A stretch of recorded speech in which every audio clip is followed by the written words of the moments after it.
ఒక అథ్లెటు 50 మీటర్ల పొడవు మరియు 25 మీటర్ల వెడల్పు గల దీర్ఘచతురస్రాకార పార్కులో 10 భ్రమణాలు చేస్తే అతడు ప్రయాణించిన మొత్తం దూరము ఎంత? సో ఇక్కడ ఫస్ట్ దీర్ఘచతురస్రం యొక్క చుట్టుకొలత కనుక్కోవాలి. సో చుట్టుకొలతకు సూత్రము 2 × L + B. నెక్స్ట్ 2 × L అంటే పొడవు 50 మీటర్లు ప్లస్ B అంటే వెడల్పు 25 మీటర్లు. నెక్స్ట్ 2 × 50 + 25 కలిపితే 75.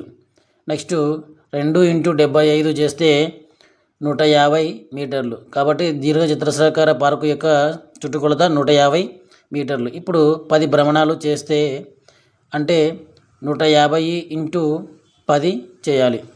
సో 150 × 10 చేస్తే 1500 మీటర్లు. కాబట్టి అతడు ప్రయాణించిన మొత్తం దూరము 1500 మీటర్లు. So option 3 is correct.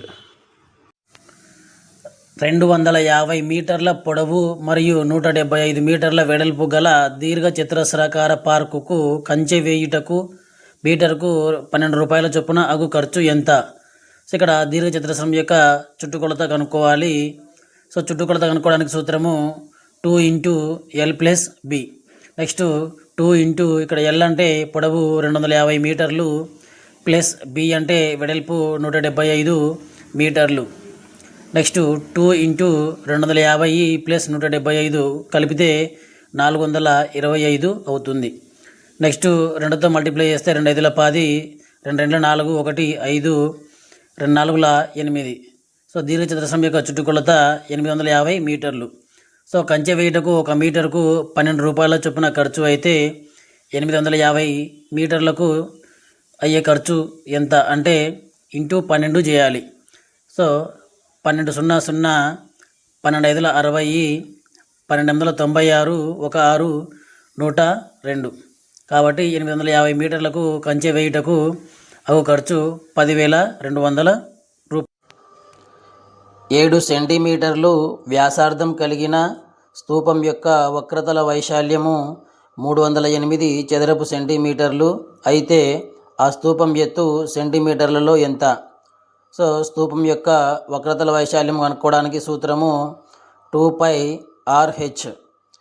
So so వక్రతల వైశాల్యము 308 చదరపు సెంటీమీటర్లు ఇచ్చినాడు. నెక్స్ట్ 2 × π అంటే 22/7 ఇంటూ R అంటే వ్యాసార్థము 7 సెంటీమీటర్లు, హెచ్ అంటే ఎత్తు కనుక్కోవాలి =308. 7 7 క్యాన్సిల్ చేసి ఇక్కడ ఎత్తు హెచ్ కనుక్కోవాలి కాబట్టి మిగతావన్నీ అవతల పంపిస్తే హెచ్ = 308/2 × 22. సో 22తో క్యాన్సిల్ చేస్తే 22 కట్ల 22, 8 ఉంటే 88 అవుతుంది. 22 4 = 88. నెక్స్ట్ 2 కట్ల 2, 2 7 = 14. సో ఎత్తు హెచ్ = 7 సెంటీమీటర్లు వస్తుంది. So option 1 is correct. ఎక్స్లో 5% విలువ 600 అయితే ఎక్స్ విలువ ఎంత? సో ఇక్కడ ఎక్స్లో 5% అంటే ఎక్స్ × 5% దీని విలువ 600. నెక్స్ట్ ఎక్స్ × 5% అంటే 5/100 600. ఇక్కడ ఎక్స్ విలువ కనుక్కోవాలి కాబట్టి 5/100ని అవతలకు పంపిస్తే ఎక్స్ = 600 × 100/5 అవుతుంది. సో 5తో క్యాన్సిల్ చేస్తే 5 1 5, 5 2 10, పక్కన 0. Next X = 6 2 12. సో 3 సున్నాలు ఉన్నాయి కాబట్టి పక్కన 3 సున్నాలు పెట్టాలి. కాబట్టి ఎక్స్ విలువ 12,000 అవుతుంది. So option 1 is correct.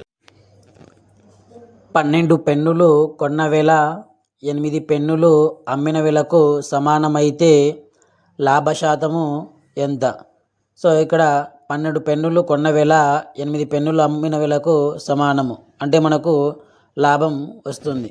So లాభం = 12 - 8 చేస్తే 4 మిగులుతుంది. ఇప్పుడు లాభశాతం కనుక్కోవాలి. సో లాభశాతం కనుక్కోవాలి అంటే లాభము బై అమ్మిన వెల అంటే 4/8 ఇంటూ 100 చేయాలి. సో 4తో క్యాన్సిల్ చేస్తే 4 రెంట్ల 8, 4 25ల 100. నెక్స్ట్ 2 1 2, 2 రెంట్ల 4 అంటే 2 ఇంటూ 25, 2 25ల 50. కాబట్టి లాభశాతము 50. Option 3 is correct.